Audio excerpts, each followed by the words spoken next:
વલભીપુર શહેરમાંથી આ સમયના એક મહત્વપૂર્ણ સમાચાર સામે આવી રહ્યા છે। હવામાન વિભાગની આગાહી વચ્ચે વલભીપુરના વાતાવરણમાં અચાનક પલટો જોવા મળ્યો છે।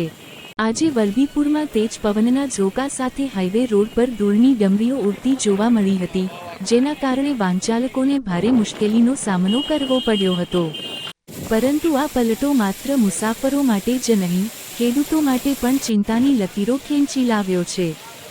વલભીપુર તાલુકાના ખેતરોમાં હાલ ઘઉં, ચણા અને જીરું જેવા રવિ પાકો તૈયાર ઊભા છે। જો તેજ પવન અને કરા સાથે વરસાદ પડે તો આ મોડે આવેલો કોળિયો છીનવાઈ જવાની ભીતિ સેવાઈ રહી છે। ખેડૂતોના મતે અગાઉ પણ માવઠાના કારણે કપાસ અને જુવારના પાકને મોટું નુકસાન થયું હતું અને હવે ફરી એકવાર કુદરતી આફતનું સંકટ તોળાઈ રહ્યું છે।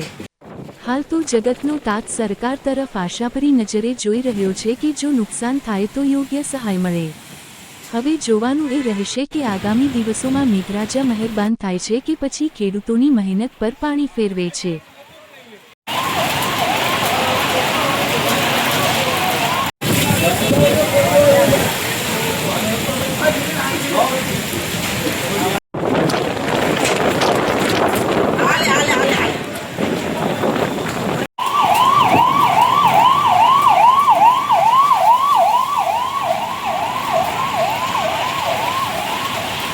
નામ શૈલેષભાઈ વધવજીભાઈ ગલડિયા, ગામ વલભીપુર।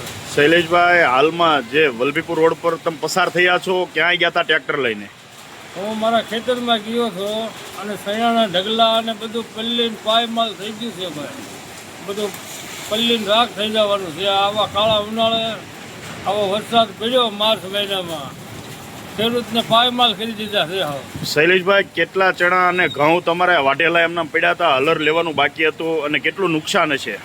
મારે 50 વીઘાનું હલર લેવાનું બાકી છે હજી, અને મારે 65 લાખ રૂપિયાના થઈને પલ્લી ગયા। સરકાર દ્વારા 2 દિવસથી આગાહી હવામાન વિભાગે આપી હતી, તો તમને જાણ નહોતી? એટલે જાણ હતી, પણ હવે આ કામ જ તો એટલું છે બધું, અને મને હલર મળતા નથી ગામમાં, તો પછી ઢગલા પડ્યા છે। કામ તો માણસો તો છે, પણ હવે હલર જ નથી। આ આખા વર્ષમાં ખેડૂતોને કેવી મોલાત રહી છે કે નુકસાનીનો સામનો કરવો પડ્યો છે? માણસોને બધા નુકસાનીનો સામનો જ કર્યો છે, કોઈને કાંઈ વધવાનું નથી। એમાં અત્યારે બધા સેવા પાછા બદલી ગયા। આ બધા પાયમાલ થઈ જવાના છે। તમારી શું માંગ છે? અમારી તો માંગ શું હોય, ખેડૂતોનું માનો પતાવી દીધા છે। હવે જે કાંઈ માનો કે માણસોને કાંઈ સહાય આપતી હોય તો આપે સરકાર। સૌથી પહેલા માવઠા વખતે સરકારે સહાય આપી હતી, તે સહાય યોગ્ય હતી કે કેમ? હવે એ સહાય યોગ્ય હતી, પણ માણસોને માનો તોય પૂરું પડ્યું નથી, તોય માણસનો કાંઈ વધવાનું નથી। તમારી માંગ શું છે ખરેખર? હજી આ એક ફેરું માણસોને આપે કાંઈક સહાય સરકાર, તો વધારે સારું। ઓકે।